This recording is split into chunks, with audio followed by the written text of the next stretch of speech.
The screen door had a Sunbeam bread sign wired to the handle, and it slapped shut behind every customer who walked in. Behind the counter, a woman named Miss Aura sold pickled pig's feet, hoop cheese, and loose dill pickles out of the front room of her house on the west side of Chicago. That was 1974. Her store is a parking lot now. Number 14 sat in a glass jar on every counter in every black neighborhood in the country, and the health department helped kill it. Number 7 sat in a brine jar behind the counter, and in the Delta, some owners soaked it in Kool-Aid until the meat turned purple. These were not grocery stores. They were a food supply chain built by black hands for black families. When corporate chains moved in, they erased the menu without asking. Hit subscribe because here are 25 foods every black corner store carried that disappeared with them. Number 25, loose dill pickles from the jar.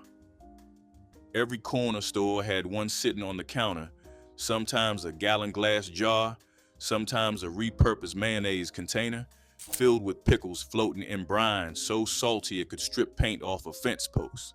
A customer reached in barehanded, or the store owner fished one out with tongs, dropped it in a paper napkin, and that was a snack for a nickel.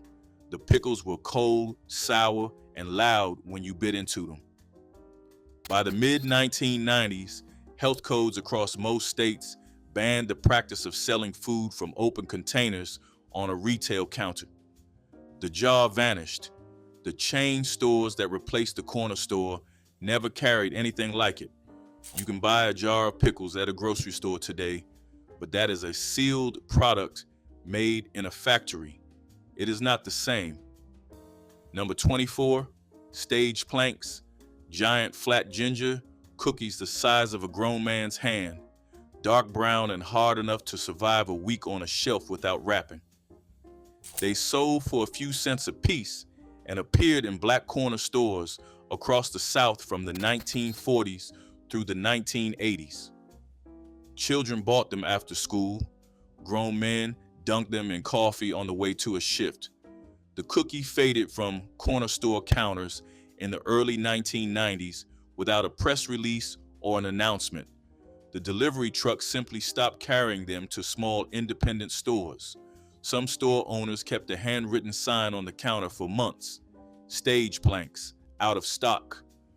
Small batch revivals have surfaced under different labels, but the version that sat unwrapped on the counter sold one at a time for pocket change, left with the store that carried it. The ritual of pointing at a cookie behind the glass and paying with coins from a child's palm ended when the door closed for good. Number 23, penny candy sold by the piece. Now in Laters, Lemon Heads, Atomic Fireballs, Mary Janes, Bazooka Joe. They came in a big cardboard box behind the counter, and the store owner sold them one at a time, sometimes two for a penny. A child walked in with a dime and walked out rich. The entire economy of a black childhood ran on penny candy and the negotiations required to spend it. By the early 2000s, minimum wholesale orders from candy distributors made it unprofitable for a small store to carry loose singles. The chains never bothered. Today, the same candy sits in sealed bags at gas stations for $3. Nobody sells them one piece at a time anymore. The transaction that taught a 6-year-old how to count money and make hard choices disappeared with the counter it happened across. Number 22, salt pork, not bacon, not fatback, salt pork. It came in thick white slabs, heavily cured, and the corner store kept it in the meat case wrapped in butcher paper. It was the foundation of nearly everything a black grandmother cooked. Greens needed it, beans needed it. A pot of peas without salt pork was a pot nobody at the table wanted. The cost was almost nothing because the pork industry treated it as waste. That changed when the wellness industry rebranded pork belly as a restaurant delicacy, and every cut from that section of the hog climbed in price. Salt pork became scarce and expensive at the same time. The stores that once sold it by the piece were already gone. The ingredient that anchored soul food got priced out of the neighborhood it built. Number 21, Nehi grape soda in the glass bottle, pulled ice cold from a chest cooler by the front door, dripping condensation down the side. Nehi was the corner. Store soda, not Coca-Cola, not Pepsi. The Royal Crown Company, which owned Nehi, distributed heavily through independent stores across the South that the two major cola brands largely bypassed. That deal made Nehi grape synonymous with the Black Corner Store from Mississippi to Chicago. When Royal Crown consolidated its bottling operations in the late 1990s, the small store delivery routes were the first ones eliminated. The heavy glass bottle, pulled from a chest cooler in a store where the owner knew every customer by name, is finished. That version of Nehi left with the stores that gave it a home. The Black Corner Store was never just a store. It was the first Black-owned business most children ever walked into. In neighborhoods where banks refused to lend and landlords refused to lease commercial space, a family converted the front room of their own house into a grocery counter. The inventory was chosen by someone who lived on the same block and cooked the same food every night. That is why the shelves looked the way they did. Pickled pigs, feet, and hoop cheese and salt pork were not random products. They were the exact ingredients the neighborhood used. When those stores closed, it was not just food that disappeared. It was the last connection between what a community ate and who decided what was available to buy. A grocery chain buyer in a corporate office 2 states away does not know what Miss Aura knew. Number 20, pickled eggs.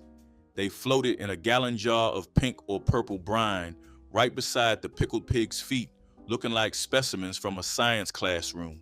Hard-boiled eggs cured in vinegar, beet juice, and salt for days until the whites turned rubbery and the yolks went dense. They sold for $0.25. Working men grabbed one on the way to a shift because it was pure protein, cheap, and needed no heating. The eggs were simple enough to make at home, but the jar on the counter sold by the each, available any hour the store stayed open. That was the actual product. Health codes ended the open jar practice in most cities by the early 2000s. The jar left the counter, nothing replaced it. Number 19, hoop cheese. This was the centerpiece of the counter. A full wheel of cheddar, bright orange or deep yellow, coated in red wax, sitting on a wooden board with a wire cheese cutter bolted to the side. The store owner sliced it to order. A customer asked for $1 worth and received a thick wedge wrapped in wax paper. In some stores, the wheel sat under a glass dome. In others, it sat in the open air with a cloth draped over it, and the flies were part of the deal. Nobody complained. Hoop cheese came from small regional dairies across the Southeast. Mississippi, Alabama, Georgia, and the Carolinas all had creameries that supplied corner stores directly. The cheese was uncomplicated. Whole milk, salt, and rennet pressed into a circular mold called a hoop. No preservatives, no plastic, no refrigeration needed because the wax seal held. It was the anchor of the corner store plate. A slab of hoop cheese, a handful of saltines, a pickled pig's foot, and a cold Nehi grape. That was lunch for $1. That was the meal a man assembled when he had 15 minutes between jobs. The dairies began closing in the 1980s and 1990s as national corporations consolidated the market. The stores that sliced it to order disappeared around the same time. A handful of specialty shops in rural Mississippi still carry small wheels today, but the full round on the wooden board cut by someone who knew a customer by name, that version left with the store. Number 18, Jack mackerel in the can, Not salmon, not tuna, jack mackerel. The cheapest canned fish on the shelf, and every corner store stocked it by the case. A single can cost less than 50 cents through the 1980s. Families fried it into patties with onion and cornmeal, or ate it straight from the tin with hot sauce and crackers. On Fridays, in households that observed the no-meat tradition, jack mackerel was the default. Some stores moved more cans of it on a Thursday night and Friday morning than they sold of anything else all week. The major brands quietly reduced production as tuna took over the canned fish market. The corner store that sold it by the case and kept it at eye level is no longer placing orders. Number 17, sardines and saltine crackers. This was the corner store lunch. A flat tin of sardines packed in mustard sauce or hot sauce, a sleeve of saltines, and a cold drink. Total cost in the late 1970s came to about 60 cents. Men ate this standing at the counter or sitting on milk crates outside. It was fast, filling, and required nothing but a key to roll back the tin lid. The sardines came stacked tight in the can, tiny fish lined up shoulder to shoulder in oil. The combination of sardines and crackers as a working lunch has no commercial presence left. The corner store that sold them together as a meal, not as separate grocery items, is gone. The transaction that costs 60 cents now has no counter to happen across. Number 16, pickled turkey gizzards, tough, chewy, and soaked in a sharp vinegar brine, sold from a jar on the counter in corner stores across Mississippi, Alabama, and the Memphis corridor. The gizzard is pure muscle, the part of the bird that grinds as food, and pickling turned it into something tangy and dense enough to chew on for 10 minutes. A man could buy 2 for a quarter and make them last through a whole domino game on a sidewalk outside. Turkey gizzards were cheap because commercial processors classified them as offal. The corner store bought them in bulk, pickled them in-house, or sourced them from a local supplier who operated out of a church kitchen. Health codes tightened around open jar food sales in the 1990s, and the homemade brine jar vanished from the counter. Pre-packaged versions exist today, but the hand-jarred corner store gizzard, fished out with tongs and handed over on wax paper, belongs to a closed chapter. Number 15, bologna from the roll, not the pre-sliced, plastic-wrapped kind from a refrigerated grocery case. This was a full log of bologna in the meat case, and the store owner sliced it to order on a hand-cranked slicer or with a long knife. Customers wanted it thick, a 1/4 inch minimum, sometimes 1/2 inch. Those slices went home to be fried in a cast iron skillet until the edges curled upward and the center puffed into a dome. Fried bologna sandwiches on white bread with yellow mustard fed more black children through the 1960s and 1970s than nearly anything else on this list. Major producers moved entirely to pre-packet slicing by the late 1980s. When the corner stores closed, the last place that would cut it fresh from the roll and hand it over in butcher paper closed with them. The thickness was the whole point, and that required a person with a knife behind the counter. Nobody in the food industry will say this part plainly. The black corner store did not die of natural causes. Starting in the 1970s, large grocery chains expanded into urban neighborhoods with buying power no independent store could match. They undercut prices on staples, milk, bread, eggs, the products that brought customers through the door every single day. The corner store could not compete on those prices and survive, but the chains never replaced what the corner store actually carried. No hoop cheese, no pig ears, no jar of pickled pig's feet.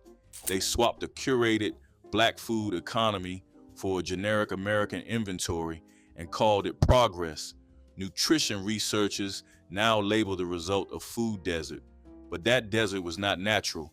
It was built by corporations that wanted the customers without the culture. Every item remaining on this list is evidence of what was traded away.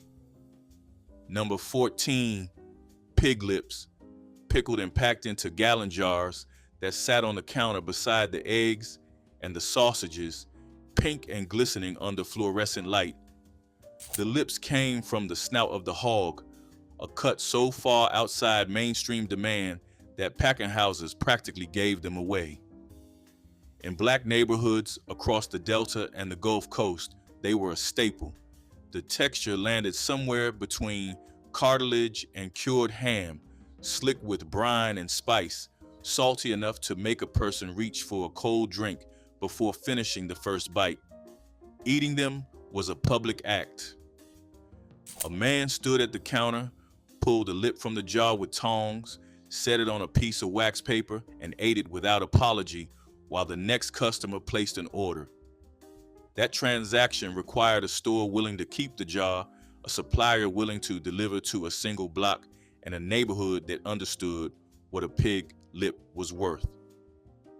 The health department citations that hit open jar food sales across the South in the 1990s ended most of it. Commercial jars survive in a handful of gas stations, but the counter jar, the tongs, the wax paper, and the man eating without sitting down are gone together. The pig lip was never rescued by the food revival movement because no food writer knew it existed. Number 13, RC Cola, Royal Crown Cola. The third cola, the one that never had the advertising budget of Coca-Cola or Pepsi.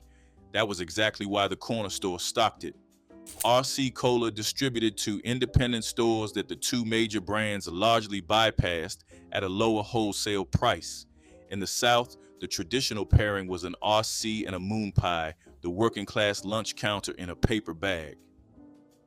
Royal Crown shifted to plastic bottles and aluminum cans in the 1990s, and the heavy glass bottle disappeared from production entirely.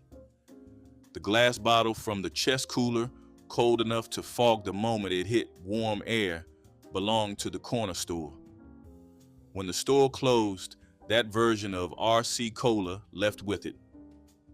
Number 12, fresh pork rinds, not the bagged kind from a gas station. These were fried that morning, either in the back of the store or by a local supplier who delivered them still warm. Pig skin dropped into hot lard until it puffed and curled into golden crunchy sheets, then salted and tossed into a brown paper bag. Some stores sold them within the hour. The smell alone pulled people in from the sidewalk. In the Mississippi Delta and across rural Alabama, fresh pork rinds were an after-church tradition. Still dressed from Sunday service, standing outside the store, eating cracklings out of a greasy paper bag. When health regulations tightened and the cost of small batch frying became too high for a corner store to justify, local production stopped. The bagged versions sold by national brands are a different product entirely. Same name, different food. Number 11, turkey necks, sold raw by the pound from the corner store meat case, bony and awkward, with just enough meat clinging to the vertebrae to reward anyone willing to simmer them for 3 hours. The broth they produced was darker and richer than anything a boneless breast could offer. A pound of turkey necks cost less than $1 well into the 1980s. Braised with onions, garlic, and a bay leaf, then served over rice with the potlikker spooned on top, they stretched a family dinner for 2 days. Turkey necks were Thanksgiving scraps repurposed into Tuesday supper. Chain groceries rarely stocked them because the demand ran almost entirely through black neighborhoods the chains had not yet learned to serve. When the corner stores that carried them closed, the necks migrated to specialty meat counters at double and triple the original price if they appeared at all. The neighborhood that built the demand lost its most affordable supply line. Number 10, Hoghead cheese. Not cheese at all. The meat from a pig's head, slow cooked until it fell apart, then pressed with vinegar, onion, and spices into a loaf that set firm when it cooled. The store owner sliced it like lunch meat. It came out gray and speckled, suspended in gelatin, and it looked exactly as strange as it sounds. The taste told a different story. Tangy, porky, rich, with a texture between cold cuts and country pate. Hoghead cheese was a specialty of Louisiana, Mississippi, and East Texas, and the corner store was the only reliable retail outlet outside of a family kitchen. The product requires fresh hog heads, which most commercial slaughterhouses today no longer separate for individual sale. Without the raw material and the stores that carried it, production collapsed everywhere except a handful of small producers in the Cajun parishes of Louisiana who still press it by hand.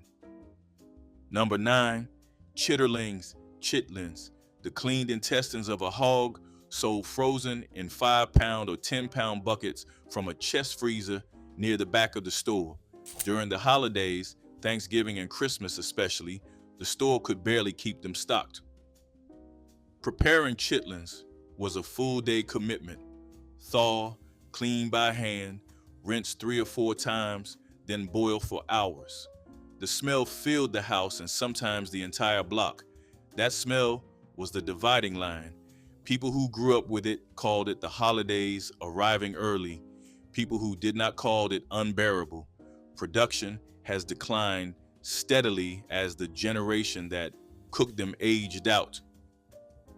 The corner store that kept them in the freezer year-round, not just during the holidays, is no longer open to place the order. Number 8, pickled sausages. They sat in yet another jar right beside the eggs, and the pig's feet dyed bright red with food coloring that bled into the brine until the whole container looked like evidence from a crime scene. The sausages were small, firm, and soaked through with vinegar, and they were what teenage boys reached for when they wanted something with heat. Some stores carried a cayenne version that burned on the way down and again later. The Penrose brand dominated the market for decades. The open jar on the counter where a customer pointed and the owner fished one out with tongs ended with the health code crackdowns of the 1990s. Sealed pouches sit on gas station racks today. The pouch is a product. The jar was a ritual. That ritual belonged to the corner store. Something deeper than food vanished when these stores closed, and no food desert study has found the right word for it. Every item on this list was a product of engineering, not the laboratory kind, the kind practiced by people who received the worst cuts, the cheapest ingredients, and no instruction manual, and who turned all of it into a cuisine that fed millions for over a century. The corner store was the distribution center for that achievement. It stocked what the neighborhood cooked because the owner ate the same meals every night. That feedback loop between the person behind the counter and the person in front of it is what made the inventory so precise. A chain store cannot replicate it because a chain store does not sit at the same table as its customers. When people talk about food deserts today, they mean a shortage of fresh produce. But the deeper loss is cultural, a food vocabulary built across generations and silenced in a single decade of corporate expansion. Number 7, pickled bologna, a whole ring of pink bologna submerged in a gallon jar of vinegar brine, cayenne, and bay leaves sitting on the counter where the light hit it. The store owner sliced rounds to order, thick as a finger, and handed them over on wax paper for a dime or a quarter, depending on the decade. The pickling changed everything about the meat. The texture firmed up, the flavor sharpened, and the salt content climbed high enough to preserve a slice for days without refrigeration. That mattered in neighborhoods where the nearest grocery with a working cold case was a bus ride away. Pickled bologna was a working man's protein. A round of it between 2 slices of white bread with a squirt of hot sauce and a handful of saltine crackers made a meal that cost less than 50 cents and required no stove, no plate, and no time. The recipe varied by store. Some owners added garlic cloves, others used red pepper flakes heavy enough to make the brine cloudy. The jar disappeared with the open container crackdowns of the 1990s. Pre-sealed pouches of pickled bologna survive in gas station racks today, but the counter jar with its owner's personal recipe, sliced to order, is finished. The standardized version replaced the local one and the flavor flattened to match. Number 6, hog maws, pig stomach, cleaned, boiled, and sliced, sold from the corner store meat case by the pound. The texture was dense and chewy, unlike any other cut on the hog. In the Carolinas and parts of Virginia, hog maws were a holiday staple, braised low with onions, peppers, and potatoes into a stew thick enough to hold a fork upright.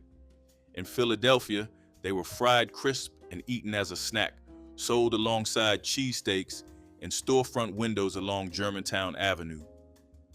The preparation demanded patience and a high tolerance for the smell of the initial cleaning, which kept the ingredient permanently outside mainstream grocery shelves. Most commercial butchers today do not separate hog stomachs for retail sale. The corner store that kept them in the case alongside the Chitterlings and the salt pork was one of the last retail outlets in the country where a person could buy them without a special order or a trip to a specialty butcher. That access ended when the store did. Then number 5, frozen cups. Kool-Aid mixed strong and sweet, poured into Dixie cups or small styrofoam cups, and frozen solid overnight. The store sold them for $0.10 in the summer, $0.25 for the large size. Children lined up for them after school. The flavors were grape, cherry, tropical punch, or whatever the store owner decided to mix that morning. Some added fruit cocktail to the bottom before freezing. Some stirred in condensed milk for a creamy version. There was no brand, no label, no health inspection. It was homemade food sold across a commercial counter, and it was the taste of every black summer from the 1960s through the 1990s. The practice ended when health codes began requiring commercial food handling licenses for frozen goods sold to the public. The cheapest dessert in the neighborhood was regulated out of existence. Number 4, salt herring. Whole fish, split and packed in coarse salt, sold from a wooden box at the back of the store. The smell was unmistakable from 10 feet away. Salt herring crossed the Atlantic with the slave trade. Enslaved people in the Caribbean and the coastal South received saltfish as a protein ration, and the cooking tradition survived for generations. Soaking the fish overnight to pull out the excess salt, then frying it with onions and hot peppers for breakfast was a Saturday morning routine in homes from Charleston to Harlem. The supply depended on small regional importers who delivered directly to independent stores. When those distributors consolidated or folded, the product left the shelves. The corner store that stocked salt herring for an American household is gone. Number 3, peppermint stick in a dill pickle. A thick dill pickle hollowed out just enough to fit a red and white peppermint stick pushed straight through the center. The combination made no sense on paper and perfect sense on the tongue. The vinegar brine, the crunch of the pickle, and the slow dissolve of peppermint sugar created a flavor that tasted like nothing else and belonged to no cuisine except the one invented on the sidewalk outside a black corner store. The treat traced through Mississippi, Alabama, and parts of Georgia, handed across the counter for a nickel or a dime. Children asked for it by pointing. Store owners assembled it on the spot, pulling a pickle from the jar with tongs and pressing the candy stick through with the thumb. The combination never appeared in a recipe book, never earned a proper name beyond pickle with a peppermint stick, and never crossed over into mainstream snack culture. It survived entirely through oral tradition and the willingness of a store owner to keep both jars on the counter at the same time. When that counter closed, the two ingredients separated back into grocery aisle items. The ritual of combining them on the spot right there while a child watched is the part that did not transfer. Number 2, pigtails, sold raw by the pound from the corner store meat case. Small, bony, covered in a thin layer of skin and fat. Almost nobody outside the neighborhood even knew they were edible. Pigtails belong to the category of hog parts that the commercial meat industry discarded or ground into filler, and black cooks reclaimed every one of them. Braised slowly with onion, garlic, and a splash of vinegar, a pot of pigtails produced a sauce so rich and sticky it coated a wooden spoon like varnish. Over white rice, 1 pound fed 4 people. The corner store meat case that stocked them as a matter of routine lined up beside the neck bones and the hog maws and the ears, that complete inventory of the hog's discarded anatomy assembled in one small case for one specific neighborhood, that is gone. Number 1, red drink. Not Kool-Aid, not fruit punch from a national brand. Red drink was an unmarked gallon jug of bright red liquid that sat on the counter or in the cooler of every black corner store south of the Mason-Dixon line from the 1950s through the 1990s. Nobody printed an ingredient list. Nobody filed a nutrition label. The store owner or his wife mixed it in the back from water, sugar, red food coloring, and whatever flavoring was cheapest that week. Sometimes it tasted like cherry, sometimes strawberry, sometimes just sweet and cold and red.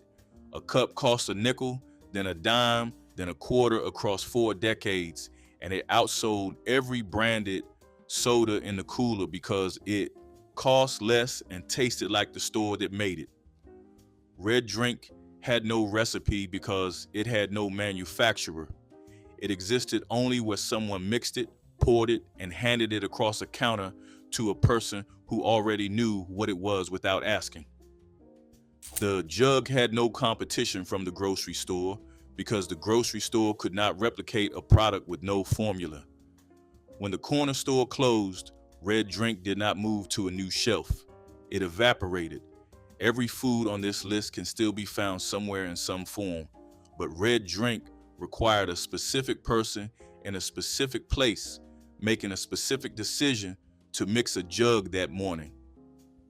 That decision stopped when the door locked for the last time. Penny candy counters were the heartbeat of childhood. Behind the glass, mountains of gumdrops, licorice, and peppermint sticks gleamed like treasures. Kids pressed their noses to the case, clutching a few coins in sticky palms, already dreaming of the flavors they would choose. The grocer's smile was patient. They had seen it all before. The indecision, the joy, the laughter that followed the smallest purchase. A single penny could buy a few minutes of happiness, and that was something every child understood. These counters weren't just about sugar. They were about freedom, choice, and belonging. The candies often came from local makers, wrapped in wax paper and love.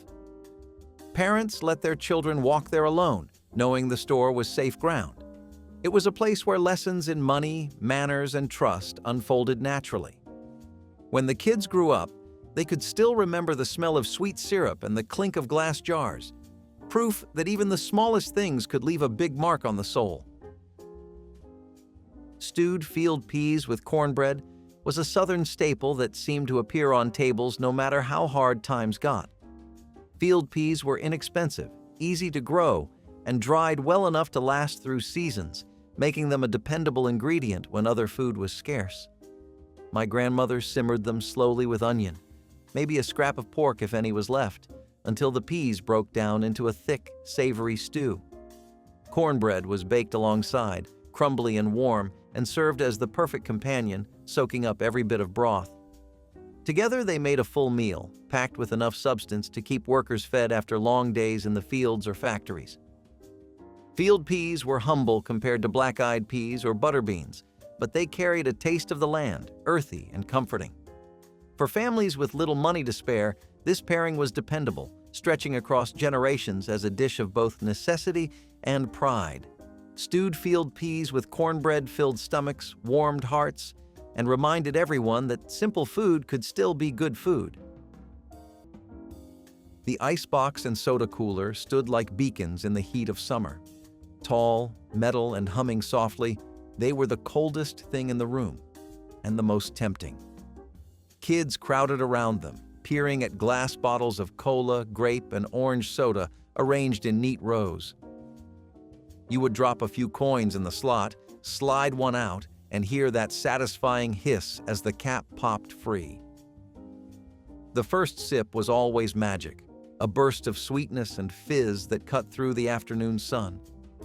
For many, that small joy was a kind of reward after long hours of school or work. The icebox was also a gathering point, where laughter, teasing, and storytelling came easy. It wasn't just about the drink, it was about sharing that cool moment together. Decades later, people could still recall the taste, the chill, and the sound of those bottles clinking like a melody from a simpler time, in owning your space and serving your people. Storefront signs and hand-painted prices told their own story before anyone even stepped inside. Bright colors in red, yellow, or blue invited passers-by to stop, while steady brushstrokes spelled out words of care and pride. It was not unusual to see the owner's name painted right above the door because reputation mattered.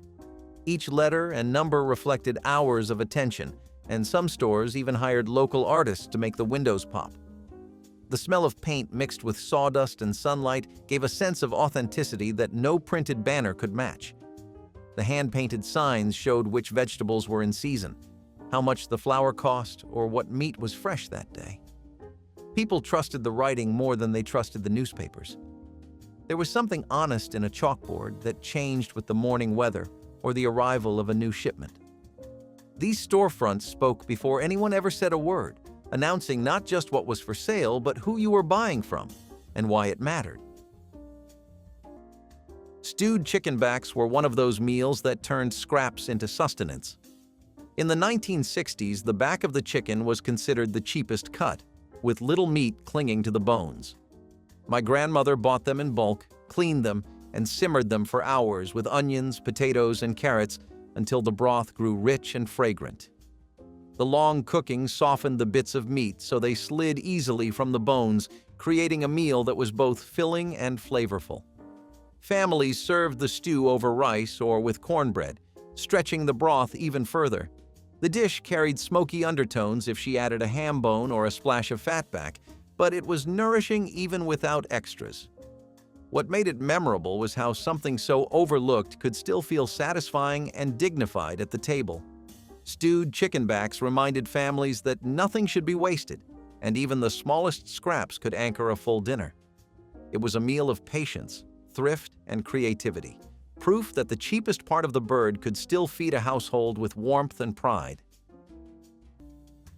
Soul food staples on every shelf reminded customers of where they came from. The sight of cornmeal, lard, molasses, and hot sauce carried memories of kitchens filled with singing and laughter. Even in northern cities, these groceries kept the taste of the South alive. Families bought smoked meats, dry beans, and greens to stretch into hearty meals that could feed many mouths. The aisles told a story of migration and adaptation, of families who carried their recipes across miles and generations. Each ingredient had meaning beyond flavor. It spoke of endurance and memory. The smell of spice and smoke rising from those items felt like home for people far from the places they once knew. These stores didn't just sell food, they sold continuity, a sense that culture could fit neatly into a brown paper bag and make it safely home again. Hot sausage sandwiches were the kind of street food that woke you up from the inside out. Sold from corner stands in cities like New Orleans and Philadelphia, they came wrapped in wax paper so thin the grease soaked right through. The smell alone could stop traffic. A spicy link, seared to perfection, tucked into a soft roll and drowned in mustard, onions, and hot sauce. Some people added bell peppers. Others swore by a slice of melted cheese. It was cheap, quick, and unforgettable, every bite a little burn of joy. These sandwiches were for people who lived fast and worked hard, the kind of food that kept your hands busy and your heart full. They carried a neighborhood's signature, the taste of its people, its heat, and its rhythm. Credit books and trust-based sales kept entire communities alive when times were thin. The grocer wrote names, not numbers, and everyone's word was as good as cash. Some weeks were tight, paychecks delayed, rent due, and meals stretched thin, but the store never turned families away. You might leave with flour, milk, and collards, promising to settle the bill next Friday. And you did, because that promise mattered. The book sat behind the counter, worn from use, with pages full of loyalty and quiet grace. There was no shame in owing, only gratitude in being remembered. In a world that often demanded proof, here your face was enough. These small acts of faith tied people together, proving that an economy built on trust was stronger than any system that tried to divide them. To buy on credit here was not to be in debt. It was to belong, to be seen, to be part of something larger than survival. Pork fatback and cabbage was a skillet dish that showed how even scraps of pork could bring life to vegetables. Fatback, mostly fat with little meat, rendered down in a hot pan until it sizzled, releasing flavor into the cabbage. My grandmother would slice the cabbage thin and cook it until tender, soaking up the richness from the fat. The result was savory, smoky, and filling, even though it was made from ingredients most considered cheap or undesirable. Families paired it with cornbread or rice, stretching it further into a full supper. It was food that came from thrift, but it carried a taste that lingered long after the plates were cleared. The smell of fresh collard greens and salted pork filled the aisles long before you reached the counter. It mixed with the earthy scent of potatoes, the sweet hint of ripe bananas, and the smoky flavor of hams hanging by twine in the back. Each grocery store had its own signature smell, one that told customers what kind of love was being sold that day. You could walk down the street and know which shop was open just by the scent drifting from the door. Collard greens came in bundles, still dusted with the soil of nearby farms, and salted pork slabs were cut by hand on wooden blocks worn smooth with time. The air was thick with history, a blend of southern roots and northern survival. To some, it smelled like Sunday dinner. To others, it smelled like home after a long shift. Those scents were promises that no matter how hard the world outside got, there was still comfort waiting in a paper bag with your name on it. Collard greens with cornbread muffins turned a paper tray into a piece of home.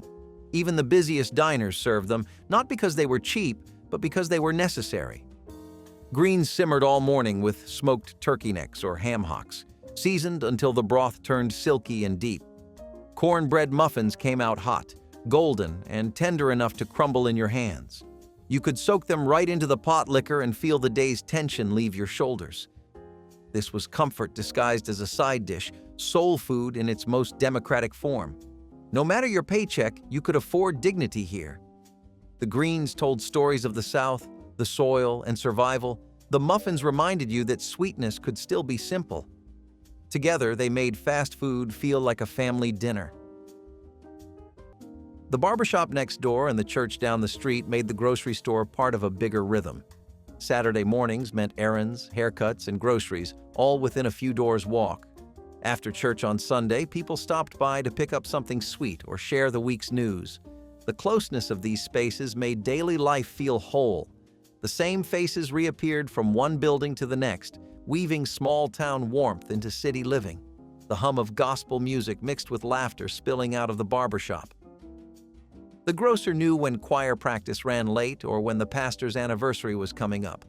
It was all connected: faith, commerce, care, and conversation. These weren't separate places, but chapters of the same story.